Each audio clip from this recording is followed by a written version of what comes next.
Some nights begin like ordinary moments and end as crossroads that divide a life in two. That evening, the rain had stopped, but the air still carried its scent: wet dust, rusted iron, the faint perfume of forgotten stories. I was locking the door of my bookstore when I saw him for the first time, lying beneath the trembling glow of the streetlight, as if the earth itself had refused to swallow him. His stillness was unsettling, too deliberate for exhaustion, too graceful for despair. He wasn't sleeping. He was enduring. Something in that quiet defiance pinned me where I stood, a stranger caught between pity and an inexplicable pull I couldn't name. The city around us exhaled indifference. Tires hissed through puddles, windows shut, footsteps hurried past, and yet the man on the pavement remained a fixed point in a world that refused to see him. His coat was torn, but buttoned carefully to the throat, his shoes mismatched yet polished with the shine of old habit. I hesitated, torn between safety and curiosity, until the shame of ignoring him became heavier than fear. I crossed the distance and set down the only warm thing I had, a cup of tea left from the counter. The steam curled upward, a small kindness between two cold souls. He didn't reach for it immediately. His eyes lifted instead, clear, intelligent, unreadable, and for a moment I felt as if he was measuring me, not the gesture. "Thank you," he said, his voice smooth and deliberate, the tone of someone accustomed to being heard. Most people don't see me. The words struck harder than they should have. They carried no complaint, no plea for sympathy, only the weight of acceptance that invisibility had become his home. I mumbled something about the weather and turned to leave, but curiosity clung to me like the damp air. There was refinement in the way he spoke, an elegance out of place among cracked bricks and flickering neon. I found myself wondering what kind of life teaches a man to sound like that, and still sleep on concrete. Over the following nights he became a constant presence. I told myself I was only being kind, leaving him tea or leftover bread, but each evening I lingered longer. Sometimes he would speak, and every word felt like an echo from another world. Lines of poetry half remembered, reflections about stars, about choices that can't be undone. His mind was sharp, his humor dry, his sadness disciplined. He never begged, never asked for anything beyond the small acknowledgement that he existed. One night, a group of drunk men mocked him, tossing coins that clattered against the pavement. He didn't flinch, didn't even look up. When I chased them away, he only smiled faintly and said, "Don't be angry. They fear what reminds them of their own fragility." That sentence haunted me long after the street grew silent. It wasn't the wisdom of a man broken by life. It was the philosophy of someone who had once looked down from great heights and learned how far there was to fall. I began to notice details that didn't belong to the streets. The rhythm of his speech, the faint imprint of a ring once worn, the disciplined way he folded his blanket at dawn. Every sign pointed to a past he was guarding carefully, a history buried beneath the dirt. Yet whenever I was about to ask, something in his eyes warned me not to. They were eyes that had seen too much, not only suffering, but guilt. The rain returned one evening, heavier than before, drumming against the awning above him. I offered to let him wait inside the shop. He declined politely. "You go," he said. "I've lived through worse storms than this." His calm unnerved me. I watched him for a long time from the doorway, soaked and motionless, the water tracing paths over a face too proud for defeat. That night, I couldn't sleep. The image of him stayed behind my eyelids, illuminated by that lonely streetlight, a mystery wrapped in dignity and ruin. I didn't know why he mattered to me, only that he did, and that something about him was terribly, dangerously familiar. When I finally closed my eyes, I told myself I'd stop thinking about him, that I'd forget his voice and his calm defiance. But destiny doesn't release the people it sends to test us. The man outside my bookstore wasn't a wanderer searching for shelter. He was a fugitive from another kind of storm. and the secret he carried would soon drag me into a world I never imagined touching, because the beggar I had given tea to was hiding from a billion-dollar empire that once bore his name. The next evening, he spoke, and the sound of his voice shattered everything I believed about who he was. It wasn't rough or hesitant, not the fragile mumble of a man worn down by the streets. His tone was measured, elegant, and disarmingly articulate, the kind of voice that belonged in marble halls or conference rooms, not beside a gutter. I remember standing there with the night pressing close, wondering whether the world had gone mad, or whether he simply didn't belong to it anymore. He sat cross-legged near my doorway, the same quiet dignity in his posture. But as soon as he began to talk, the street around us seemed to fade. He spoke about constellations first, how stars were named after myths, how names give things meaning until people forget them. He quoted Homer, compared the fall of Troy to the collapse of modern empires, and laughed softly to himself as though mocking a private irony. Each word carried a rhythm, a deliberate grace that drew me closer despite every instinct warning me to stay cautious. I told him I'd never heard anyone speak like that out here. He smiled faintly and said, "Out here? Out here we are all stories that ran out of ink." The line unsettled me. I felt as though he was confessing more than philosophy, as though he was describing his own life in riddles. When I asked if he'd studied literature, his eyes flickered with something sharp and unguarded. "Once," he said. "A lifetime ago.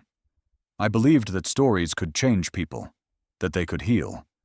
Then I learned how easily they can be destroyed." His gaze shifted to the books in my window, their spines catching the streetlight. "You own that bookstore, don't you? People never realize how much power stories hold until they lose their own." That last line silenced me completely. He said it not as a passing thought, but as a man speaking from the ruins of experience. The rain that began to fall between us couldn't drown the weight of that sentence. He asked me about the kinds of books people bought, which stories sold, which didn't. When I told him most customers came for romance or crime thrillers, he smiled as though amused by the irony of it. "People chase love and danger," he murmured, "but never the truth. Truth makes poor entertainment."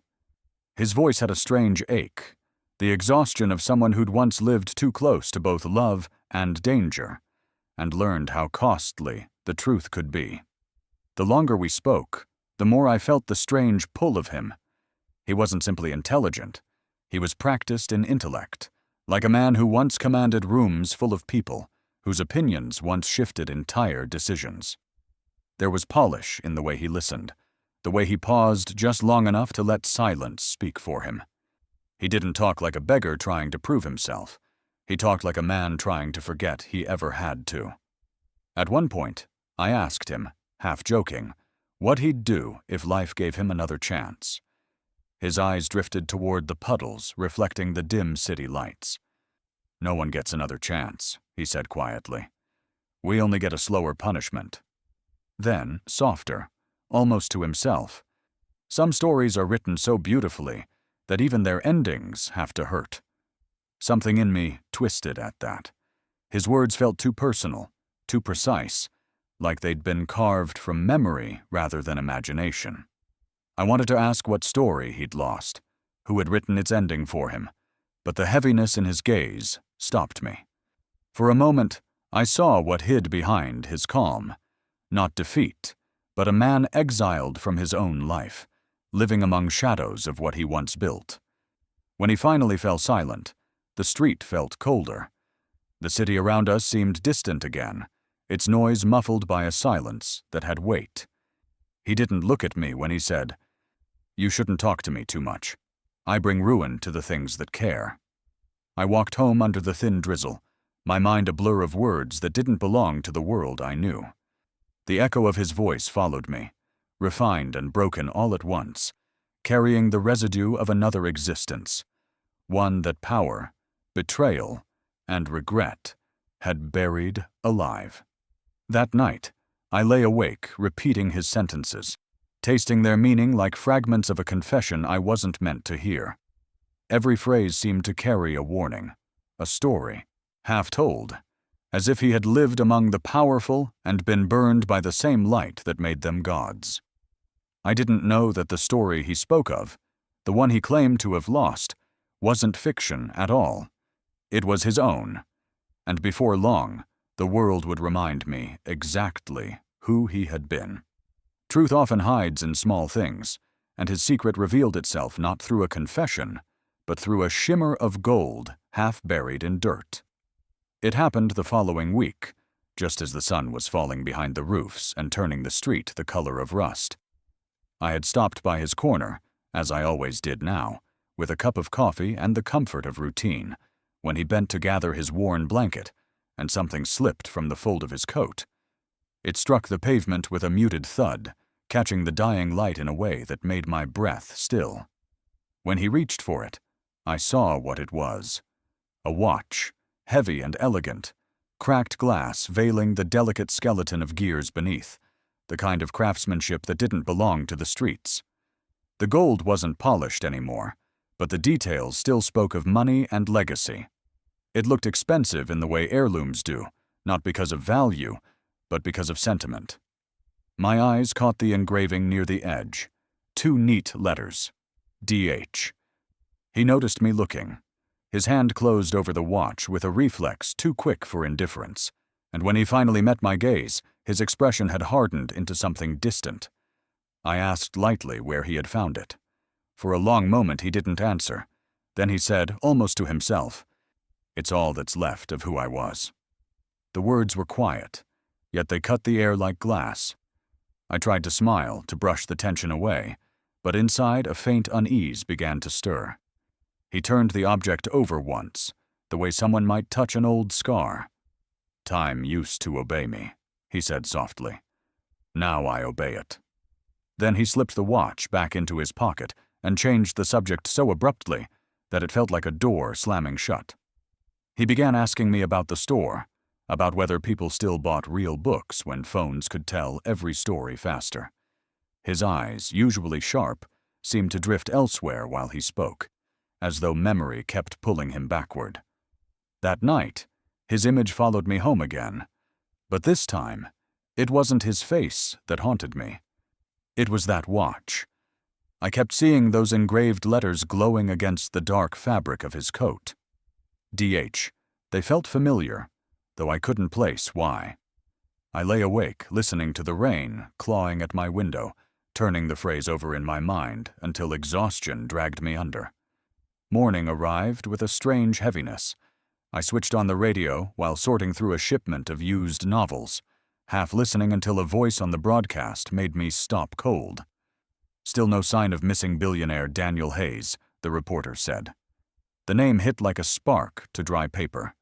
The segment went on about a man accused of financial crimes, a scandal that had destroyed thousands of lives and wiped an empire from the stock market 2 years ago.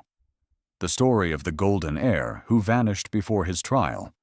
A man whose initials matched the ones I had seen etched into that watch. The coincidence was absurd, and yet my heartbeat refused to calm. I tried to laugh it off, but as I stacked the books on the counter, I kept seeing his hands. Those refined, steady hands that didn't belong to the broken. I remembered the way he spoke, his references to philosophy, his precise diction. Everything about him suggested a life educated, structured, powerful. And now a missing billionaire with the same initials had reappeared, at least in rumor. That evening, when I approached his corner again, the air seemed sharper, the street more alert, as if the world itself was beginning to notice what it had overlooked. He greeted me with his usual calm, but there was something guarded in his eyes, as though he knew I'd begun to wonder. I tried not to stare at his pocket where the watch rested, yet he must have felt the question rising between us, because before I could speak, he said quietly, "Curiosity is a beautiful thing until it costs you peace." His voice had a sadness to it, and I didn't press further. We talked instead about books and memory, about how both can betray. He told me, "The past is clever. It waits until you think you've forgotten it, then arrives dressed as coincidence. I smiled uneasily, pretending I understood, though in truth his words made my stomach turn. There was too much coincidence already. His knowledge, his posture, his careful restraint. Everything about him felt like the echo of a life lived behind glass and cameras. When I left him that night, the city's lights blurred through the drizzle, and in their reflection, I saw not a beggar, but a man wearing a ruin like a disguise. I wondered who he had been before the world forgot his name, or before he forced it to forget. Back at home, I unfolded the newspaper left at my doorstep and froze as my eyes met the photograph printed above the headline, "Billionaire Daniel Hayes, still missing after financial scandal." The resemblance was undeniable. The same jawline, the same haunted stillness behind the eyes. My heart pounded as I traced the initials below the image. D.H. I knew those letters now. I'd seen them glint beneath the streetlight. The man sleeping beside my bookstore was the one the entire world was still searching for. That night the rain fell as if it meant to wash away everything false, peeling the city back to its bones. The gutters overflowed, and every drop struck the pavement like a confession. I had been closing the shutters of my shop when I saw him again, huddled beneath the awning, drenched but motionless, his face tilted toward the sky as though the storm were something he deserved. Lightning tore across the clouds, and for an instant, his profile glimmered in the white light, proud, haunted, and unbearably alone. I hurried over, holding my umbrella above us both, yet he didn't move to shelter himself. He refused it with a faint shake of the head. "I'm used to storms," he murmured, water tracing the lines of his jaw. "The real kind don't come from the sky." The words lingered between us, heavy and certain, as thunder rolled down the empty street. I wanted to ask what kind of storm he meant, but the question dissolved on my tongue. The look in his eyes was answer enough. It wasn't weather he was enduring. It was memory. Rain pooled around our feet, washing cigarette ends and wilted petals toward the drain, while he sat rigid against the wall, gripping the fabric of his coat like someone holding the past closed. I knelt beside him, unsure whether to speak. He seemed far away, listening to voices the rain was carrying from another life. When he finally turned toward me, his expression had softened into something rawer than pain. Remorse. "It's strange," he said quietly. "The rain always brings her back." His voice broke slightly on the last word. I asked who she was, but he only stared past me, toward the shimmering reflections of headlights on the flooded street. "Evelyn," he whispered, so softly that the name almost drowned beneath the downpour. I don't know why hearing it unsettled me so deeply. The name was delicate, old-fashioned, but in his mouth it sounded sacred, as though it belonged to a ghost that refused to stay buried. He rubbed his palms together, not for warmth, but out of agitation, and when he spoke again, it was as if he'd forgotten I was there. "She used to hate the rain," he said. "Said it blurred the edges of things, made truth too easy to hide." He gave a bitter laugh that died quickly. Maybe that's why it followed me. I tried to draw him back from wherever his thoughts had gone, telling him he should come inside before he caught cold. But he wouldn't. He said the rain was honest. It touched everyone the same. And tonight, he needed that kind of honesty. The way he said it chilled me. His voice carried the weary grace of a man confessing to an invisible judge. For a long time, neither of us spoke. The city dimmed behind a veil of water, and the air smelled of iron and regret. I could feel the pulse of his grief even in the silence, a rhythm older than words. When he finally looked at me again, the lamplight revealed tears that weren't entirely from the rain. "She believed in me," he said, "when no one else did, and I repaid her faith with ruin." I wanted to ask what he meant, but the way his shoulders trembled warned me that this was a wound still bleeding. He pulled the watch from his pocket and turned it slowly, the gold dulled by moisture, the second hand frozen at an impossible time. "It stopped the night she left," he whispered. "Everything did."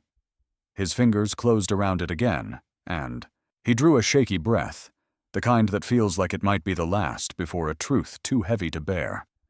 I reached out instinctively, placing my hand over his, and for a fleeting moment, his composure fractured completely.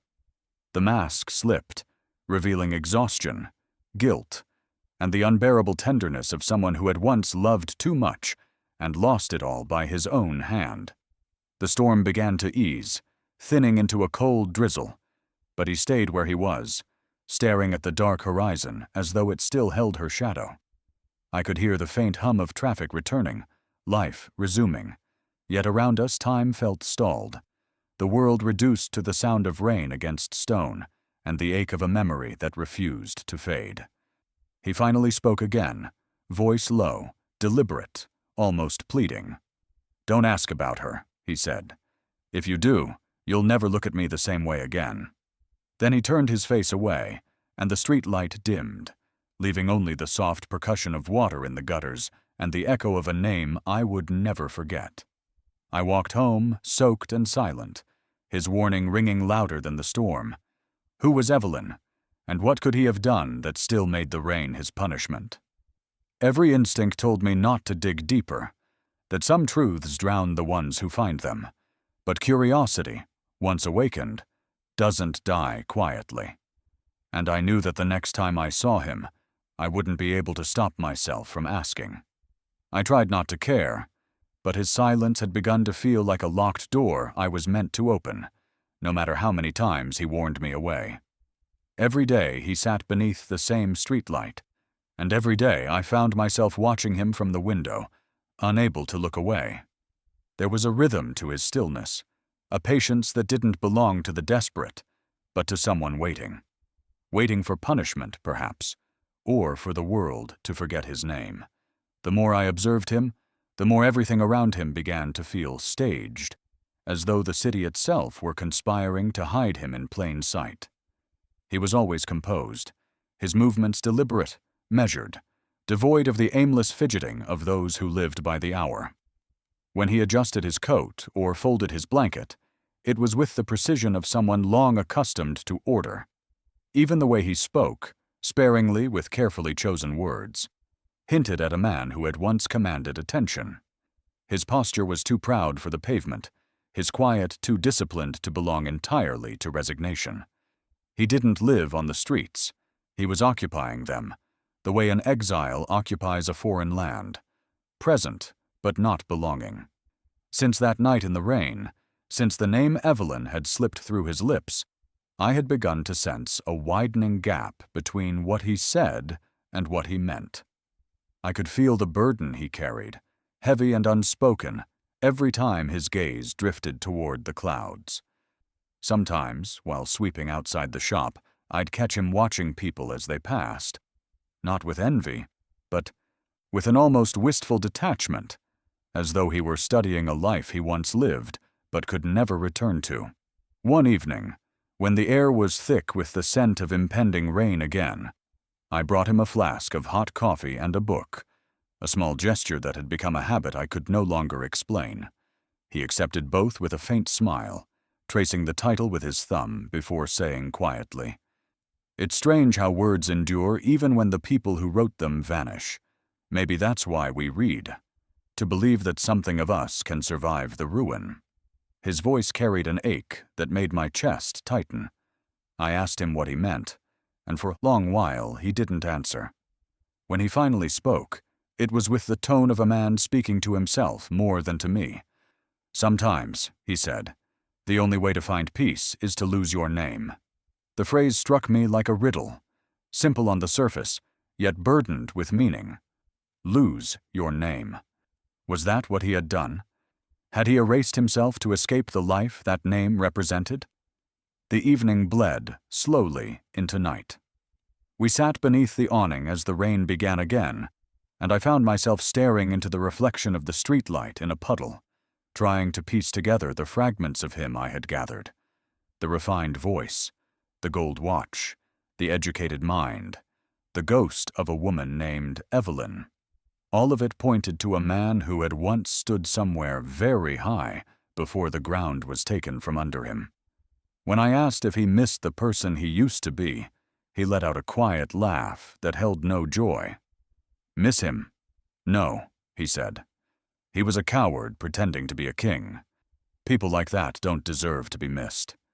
I could feel the weight behind those words, the kind of self-loathing that comes only from betrayal, either his own or someone else's.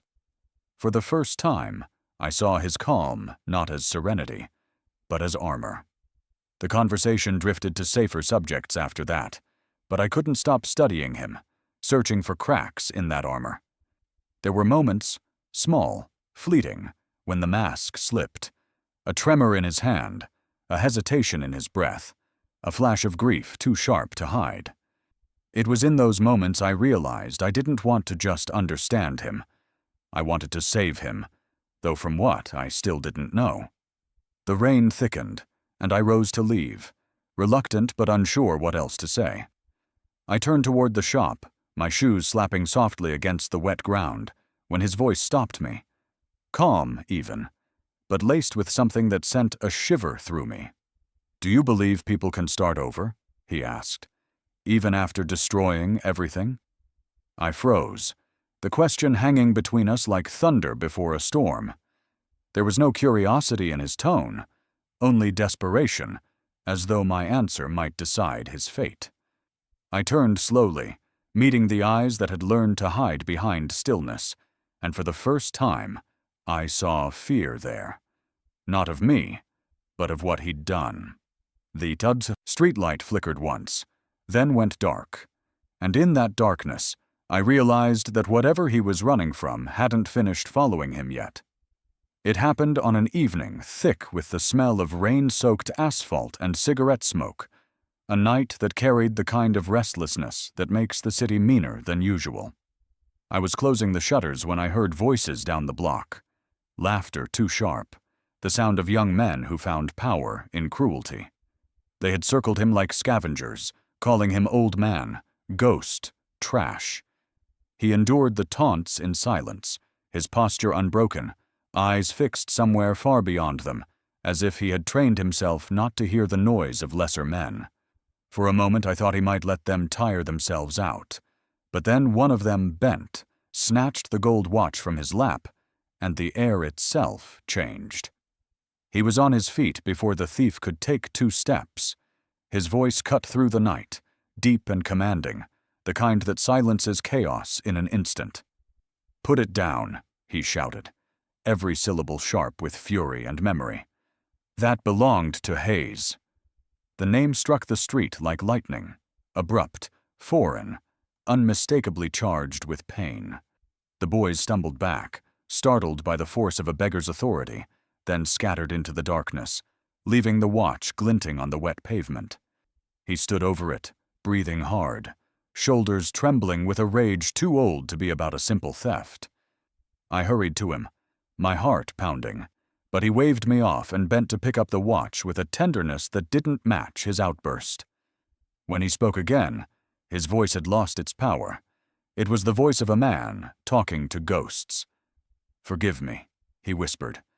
"I forget sometimes that ghosts don't belong in the world of the living." I wanted to ask who Hayes was, a friend, a brother, a memory, but something in his expression stopped me. His eyes were locked on the watch as though it might open and swallow him whole. Later that night, after the street had emptied and the adrenaline had faded, I found him sitting in the same place, motionless, the watch resting on his palm like a relic. The lamplight trembled across his face, revealing exhaustion carved deep into every line. I stepped closer and said his name softly, but he didn't look up until I asked the question I knew I shouldn't. "Who's Hayes?" The reaction was immediate, a flicker of recognition, then the swift rebuilding of his walls. He met my gaze for the briefest second, and what I saw there chilled me more than anger ever could. Resignation. "Someone I buried long ago," he said finally, his voice flat but frayed at the edges. "And I intend to leave him there." The statement should have ended the conversation, but the tremor in his hand betrayed him. The man who claimed to have buried Hayes was still haunted by him. I sat beside him without speaking. The night was quiet now, except for the rhythmic dripping of water from the awning and the faint ticking of the broken watch. He turned it over again and again, like a man counting sins instead of seconds. "Names," he said after a long pause, "are cages. Once the world knows yours, you start performing it until you forget who you were before." He looked up then, the faint gleam of streetlight reflected in his eyes. That's what happened to Hayes. He mistook applause for forgiveness. The words unsettled me in a way I couldn't explain. There was no distance in the way he spoke of this Hayes, no detachment, no third-person shield. It sounded like a confession. And yet, I couldn't bring myself to accuse him of being the man whose initials were carved into that golden relic. Something about his fragility in that moment, the quiet tremor of a man stripped of his last illusion, made the accusation feel cruel. He asked me, almost gently, to go back inside before the rain started again. But I lingered in the doorway, watching him from behind the glass. He placed the watch against his chest for a moment, his lips moving in what looked like a prayer, then lowered it carefully into his coat. The gesture felt ceremonial, as though he were sealing a grave that refused to stay closed. When I finally turned off the lights, I could still see his silhouette beneath the streetlight, still proud, alone, and it struck me how wrong I'd been all along. He wasn't a man who had lost his way. He was a man hiding from the map itself, a fugitive from his own name, surviving in exile from a world that had once bowed to him. That was the night I understood the terrible precision in his movements, the watchful calm in his silence, the discipline that never left his spine. He hadn't forgotten who he was. He was protecting it, burying it beneath rags and rain. The beggar outside my bookstore wasn't lost at all. He was in hiding, and whatever he was hiding from was powerful enough to make a billionaire vanish into the dark. I just didn't know yet that his past was about to come looking for him. Some storms come to destroy, others to reveal, and the one that night did both. The sky had been heavy all day, clouds pressing down on the rooftops until the city seemed to crouch beneath them, waiting. When the rain finally broke, it came not as drizzle, but as a punishment, thunder rolling like old grudges, lightning clawing open the sky. Streets flooded in minutes, gutters choked on the weight of memory. Inside my bookstore, the wind battered the windows as if demanding to be let in. And through that chaos, one thought refused to leave me. I hadn't seen him all evening. I told myself he'd found shelter, that the same careful discipline that ruled his every movement would keep him safe. Yet the longer the storm raged, the stronger the dread grew. The street outside had turned into a restless river, reflections of neon signs shattering on the water's surface. I waited as long as I could before, grabbing my coat and stepping into the deluge, the rain slicing down like glass against my face. The city had become unrecognizable, trash floating past like lost messages, doorways swallowed by shadow, the world reduced to the sound of water, and my own frantic breathing. I called his name once, twice, the words snatched away by the wind.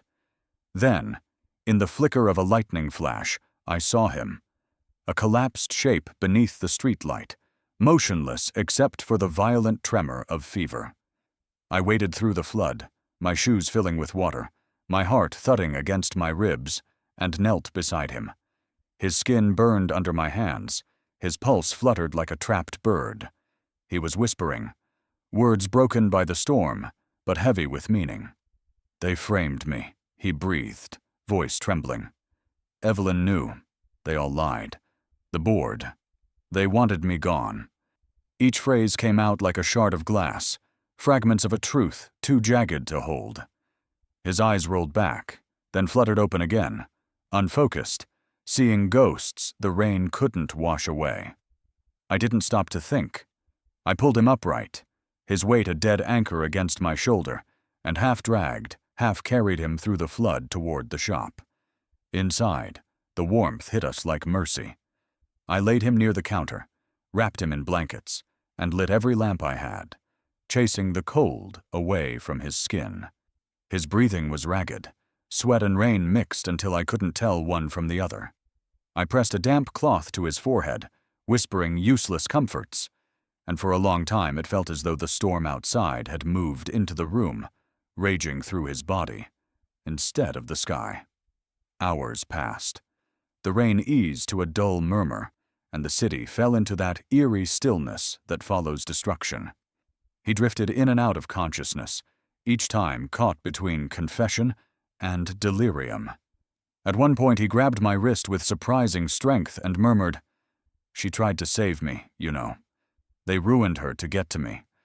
His grip loosened. He fell back into silence. I stayed beside him, afraid that if I looked away, the flood would come for him again.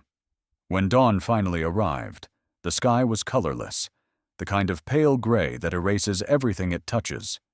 The streets were littered with debris, but the world was breathing again. Inside, the air smelled of wet wood and medicine. He was still asleep, his face no longer feverish but drawn tight, the expression of someone fighting a battle even in dreams. I sat there, watching the rise and fall of his chest, thinking about every fragmented word he had uttered. They framed me. Evelyn knew. They all lied. The puzzle was assembling itself, terrible and inevitable. The missing billionaire, the scandal, the vanished fortune, the woman whose name haunted his nights. I had no doubt now. The man sleeping on my floor wasn't a myth or coincidence. He was the truth the headlines had buried.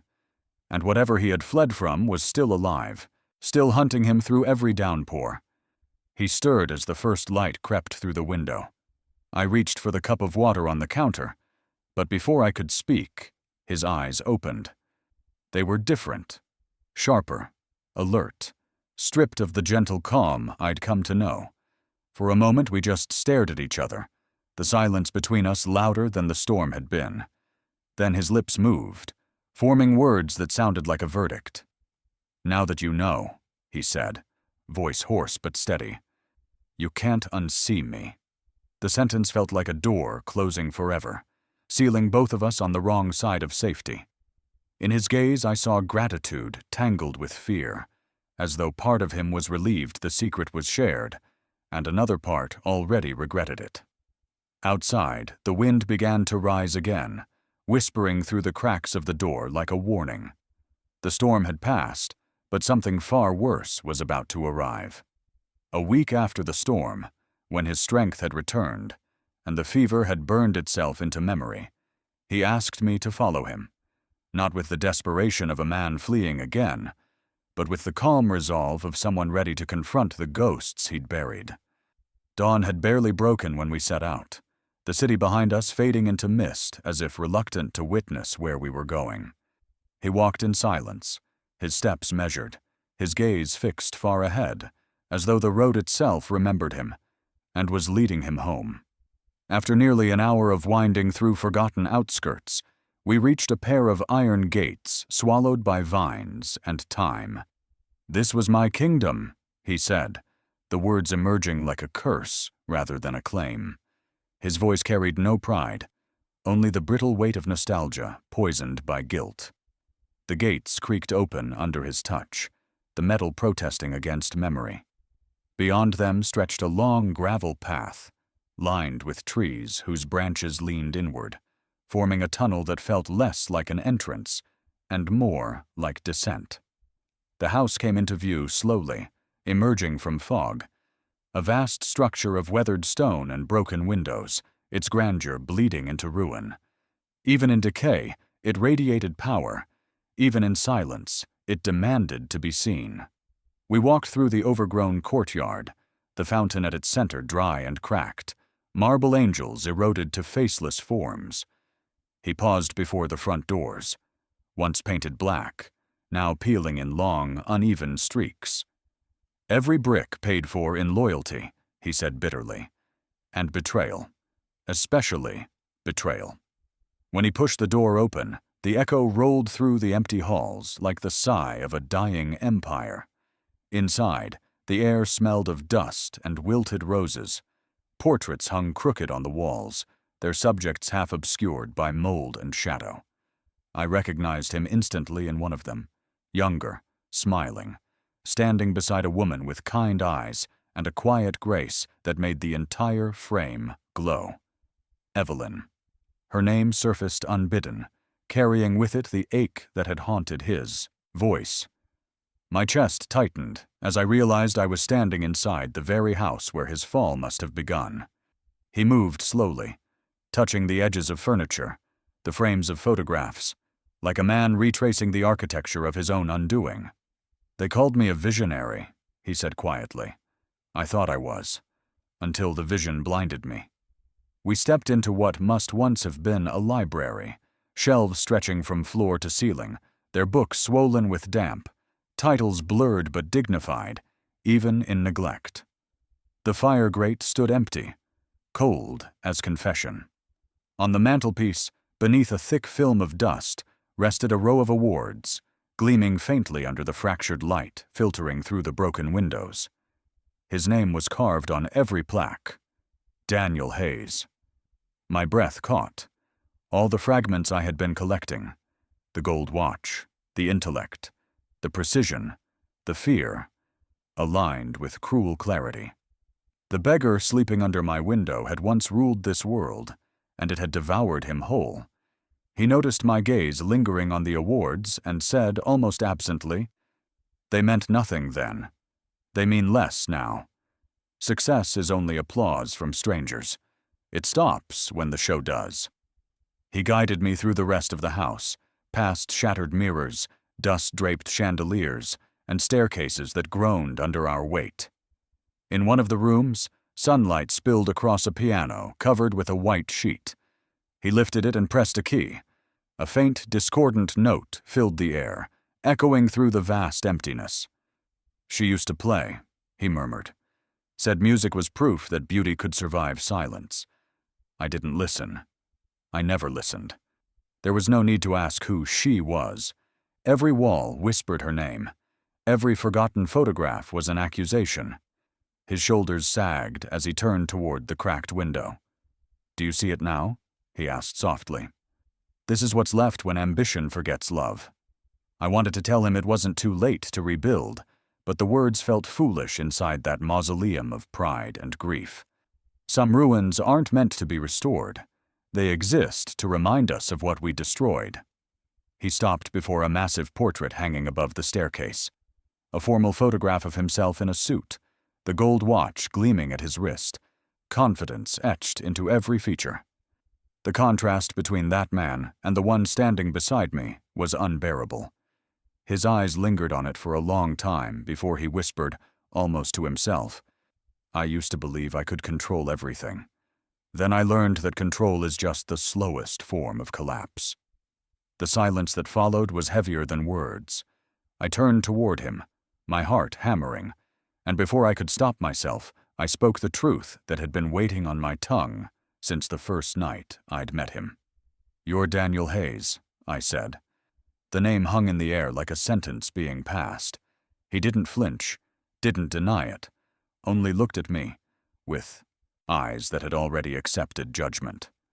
"I was," he replied quietly, the finality in his tone colder than the rain that had once revealed him. In that instant, I realized he wasn't asking for forgiveness. He had come home only to bury what remained of himself. That night in the mansion, truth stopped pretending to be a mystery and poured out of him like a confession.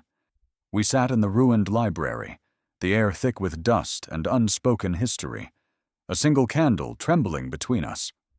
Outside, wind rattled the shutters. Inside, he seemed to wrestle with the weight of years he had spent silent.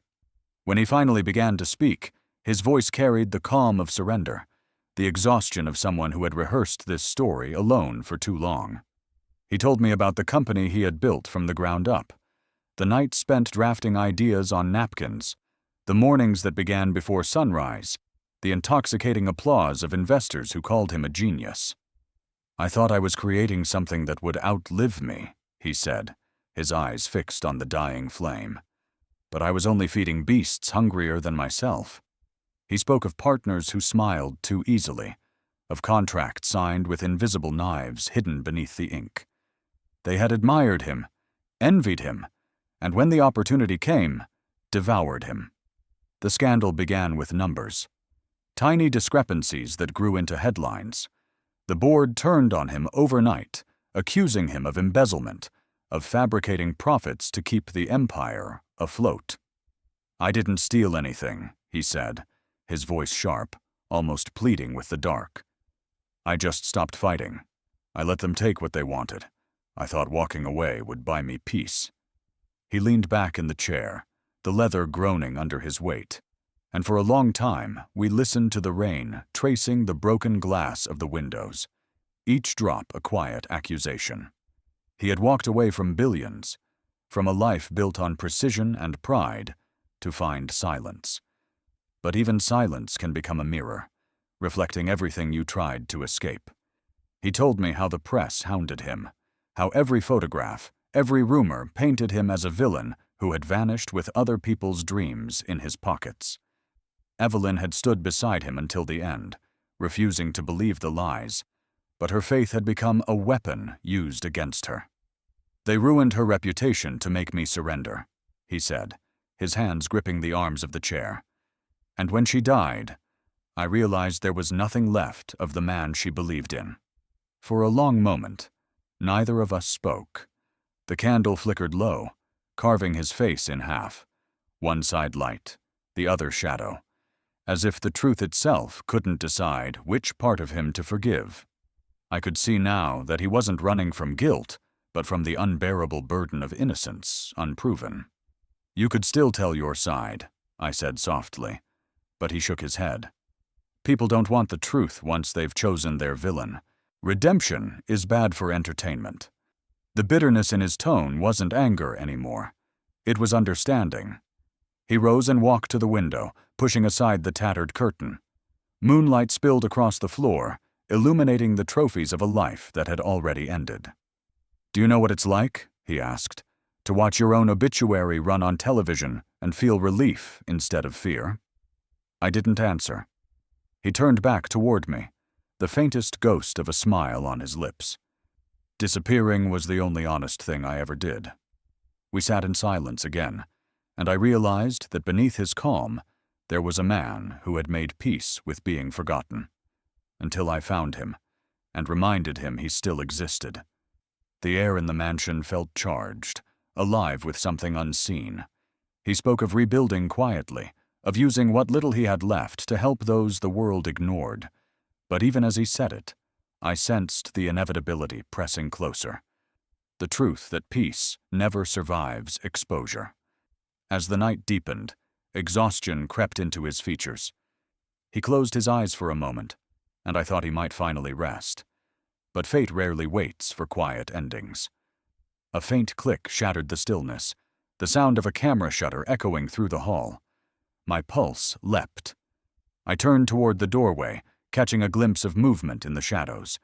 A flash, a figure slipping away before the darkness swallowed it whole. He opened his eyes instantly, every trace of calm gone, replaced by the sharp awareness of a hunted man. "Someone was here," I whispered, but he already knew. His jaw tightened as he stared into the darkness where the intruder had vanished. "Then it's begun again," he said, his voice barely audible. And when the first light of morning touched the broken windows, the photograph of us was already on its way to the world. The morning after the photograph leaked, chaos found our quiet street like a storm that didn't need clouds. I woke to a sound I hadn't heard in months, the shrill, greedy noise of attention. Reporters lined the sidewalk, their vans blocking the entrance, microphones poised like weapons, cameras flashing even before there was anything new to see. Headlines were already screaming across the digital sky. "Daniel Hayes lives as a beggar." His secret, the fragile anonymity he had built from silence and sorrow, had been torn apart in a single night. The world that had crucified him had finally found its ghost. I remember stepping outside, half blinded by the onslaught of light, trying to make sense of the frenzy. They weren't just hunting for a story. They were circling a spectacle, eager to feast on the contradiction. A billionaire turned beggar, redemption disguised as ruin. And there he was, standing exactly where I'd first met him, in the same worn coat, his back straight, his eyes unflinching as the mob swarmed closer. He didn't run, didn't hide, didn't even look surprised. He simply stood there, letting the flashbulbs explode around him like lightning. The questions flew at him, sharp and endless. Why did you disappear? Where's the money? Did you fake your death? Was Evelyn involved? But he gave them nothing. Every refusal, every silence seemed to feed their hunger. They shouted louder, desperate to make him react, to reclaim the drama they had once owned. But he remained calm, his hands folded loosely before him, his voice level when he finally spoke. I have nothing to say, he said. They never wanted the truth. They wanted a story. His words cut through the noise, but the cameras loved him for it, because even silence makes headlines when it comes from a fallen king. By noon, our street no longer belonged to us. Crowds gathered at every corner, strangers filmed from windows, even people who had once stepped over him now craned their necks to get a glimpse. The irony burned in me. How they ignored him when he was invisible but worshipped him the moment they could feed off his shame. Inside the shop, I drew the curtains, yet the chaos outside seeped in through the walls. He sat by the window, watching without anger, almost with pity. They don't hate me, he said quietly. They hate the reminder that all their heroes are human. There was exhaustion in his voice that no amount of rest could cure. I made tea, a futile ritual perhaps, and placed the cup beside him. He smiled faintly. You're the only one who's ever offered me something without asking what I could give in return. The simplicity of it broke me more than any confession could have. For a long time, neither of us spoke. The crowd outside was relentless, the chant of names and questions merging into a single roar. Every flash of a camera was a wound reopening, every shout a reminder that the world doesn't forgive what it once adored. By evening, the news vans had multiplied. A television screen in a nearby cafe replayed his face again and again, plastered beneath headlines that twisted his story into spectacle. Billionaire or martyr. The rise and ruin of Daniel Hayes. The man who bought his own fall. I saw his reflection in the glass, a faint, tired smile curving his lips, the kind that comes when a man has seen his own prophecy fulfilled. Maybe this is justice, he murmured. Maybe this is what I owed them.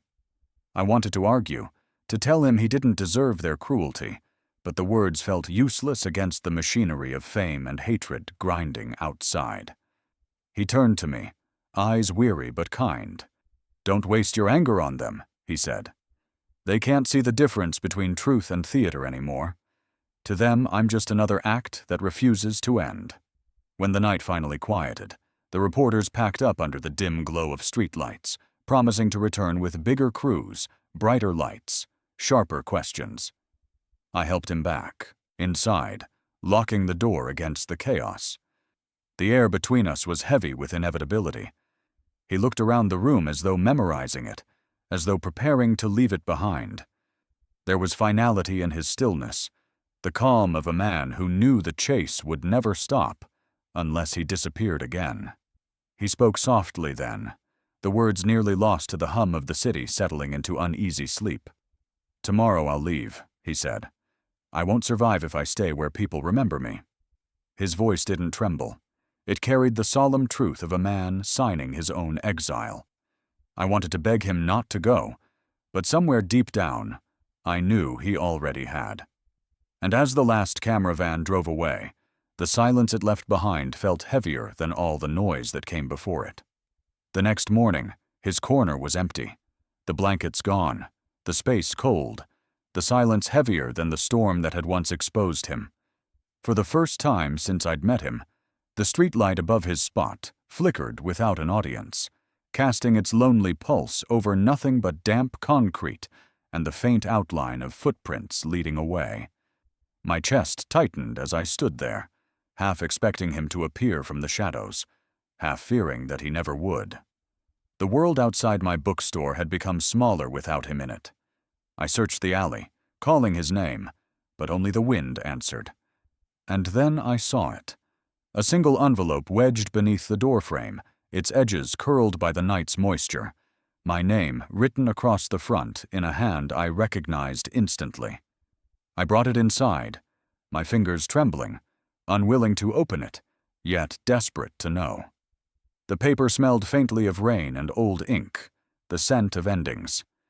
When I finally unfolded it, his voice seemed to rise from the words themselves, steady, deliberate, filled with the calm that always hid something deeper. "You showed me that I could still be human," it began. "In your kindness, I saw what I'd forgotten, that compassion is not charity, and forgiveness does not need to be earned." I read the line 3 times before I could move on, each repetition breaking me a little more. He wrote of Evelyn, not as a ghost now, but as a mirror of what he'd once been. "She forgave me before she died," he said. "Now I must forgive myself." The confession felt like both absolution and goodbye. He spoke of the mansion, of how returning there had not healed him, only reminded him that even ruins can lie if you stare at them long enough. "Peace," he wrote, "is not found in silence or solitude. It lives in the small mercies we give each other. You gave me that mercy, and now I can leave knowing the man I once was doesn't have to haunt me anymore." Tears blurred the ink as I read the last paragraph. "By the time you read this, everything I lost will be yours." I froze, staring at the words until their meaning unraveled into confusion. What did he mean? Everything I lost. There was no signature, only a faint smudge at the bottom of the page, as though he'd hesitated before signing his name and decided against it. I sat there for a long time, the letter trembling between my hands, feeling the weight of something irreversible. He hadn't just disappeared. He'd prepared his exit with the same precision he once used to build empires. Outside, the city had already begun to move on. The reporters were gone, the noise faded, but the echo of his story lingered like smoke. People would forget him again soon, turn the scandal into a documentary or a rumor, and the man who had once owned towers and hearts alike would fade into myth. But I couldn't forget. Every inch of the bookstore reminded me of him. The spot where he'd stood reading poetry under his breath, the cup he'd held as though it were something sacred, the silence he had left behind that refused to loosen its grip. I spent the day pacing, waiting for a sign, refusing to believe he had gone without a trace. The sun sank behind the rooftops, staining the windows gold, and the letter still lay open on the counter like a wound I couldn't close. My mind circled the same question again and again. What did he mean? "Everything I lost will be yours." The phrase was a puzzle, a promise, maybe even a warning. He was not a man who spoke carelessly. If he had written those words, they meant something, and I could feel the meaning moving toward me even before it arrived. When the knock came, it was soft at first. 3 deliberate taps against the wooden door, polite but firm, the kind of knock that belonged to authority. Through the glass, I saw a man in a dark suit, his posture immaculate, the gleam of rain still on his shoulders. My pulse quickened. I hesitated before opening it, the letter clutched tightly in my hand, the ink still damp from my tears. He removed his hat as he stepped inside, his expression neutral but his eyes alert, scanning the room like someone searching for proof of what he already knew. "Are you the owner?" he asked, his tone measured, professional. I nodded, unable to trust my voice. He reached into his briefcase and produced another envelope, sealed with a wax crest I didn't recognize, the kind used by people who lived in a world far removed from mine. "Mr. Hayes asked me to deliver this personally," he said. My breath caught. The name hung between us like thunder waiting to break. I wanted to ask where he was, but the words refused to form. The man in the suit placed the envelope on the counter, nodded once, and turned toward the door. "He said you'd understand once you read it," he murmured, before stepping back into the fading light. I stood there, the first letter trembling in one hand, the second heavy in the other, my heartbeat echoing in the empty shop. And for the first time, I realized the story wasn't over. It was about to begin again.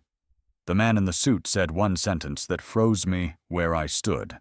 "Daniel Hayes asked me to deliver something to you." His voice carried the kind of stillness that follows truth. No hesitation, no flourish, just certainty. He placed a small velvet box and a thick envelope on the counter, their weight disproportionate to their size, and for a moment I couldn't bring myself to touch either. The room felt too quiet, as though even the air understood that what rested before me would change the shape of everything I thought I knew about him. I reached out slowly, my fingers trembling against the soft fabric, terrified that opening it would make his absence real. When I lifted the lid, time itself seemed to pause. Inside was the gold watch, his watch, no longer cracked or silent, but gleaming, polished, alive. The second hand moved with quiet confidence, ticking against the rhythm of my pulse. I stared at it for what felt like hours, the faint reflection of my own face curved in the glass, where once his had been. The watch was more than a gift. It was a message, a resurrection of something we'd both thought beyond repair. Beneath it lay a folded note, written in the familiar, disciplined handwriting that carried his calm, even through ink. "Every second is a chance to begin again," it read. My throat tightened. He had given me back not just time, but belief. The envelope beside the box bore a seal I recognized from the papers the stranger carried. The D.H. Foundation. Inside, I found legal documents, ownership deeds, transfer papers, and a letter from an attorney confirming what the words themselves already whispered. The bookstore, my failing, beloved refuge, was now mine completely. No rent, no debt, no chain left around its future. "Consider this a repayment of kindness," the lawyer had written. Mr. Hayes requested that his debts, both financial and human, be settled before his absence became permanent. I pressed the paper against my chest, half laughing, half crying, unable to decide which emotion deserved more space. The man who had once lost everything had returned to give me what I never expected to have: freedom. After the stranger left, I locked the door and sat on the floor, surrounded by the ticking of that watch. Each sound was a heartbeat from a man who no longer existed in this world, but somehow still moved through it. The silence of the shop was different now. Not heavy, but full. I found myself listening to the faint, mechanical rhythm the way one listens to an old friend's breathing in the dark. He was gone, yes, but in some quiet, impossible way, he was everywhere. In the warmth of customers who smiled more kindly now, in the way the sunlight fell through the dusty glass, in the sense of peace that had once been foreign to me. Months passed. The world outside eventually forgot the scandal, replaced it with newer noise, newer villains to feed on. The headlines faded. The name Daniel Hayes retreated back into rumor and memory. But for me, forgetting was never an option. Every evening, when I closed the shop and turned off the lights, I would pause beside the counter, listening for the steady pulse of that watch. The quiet proof that redemption, in its truest form, does not die with its seeker.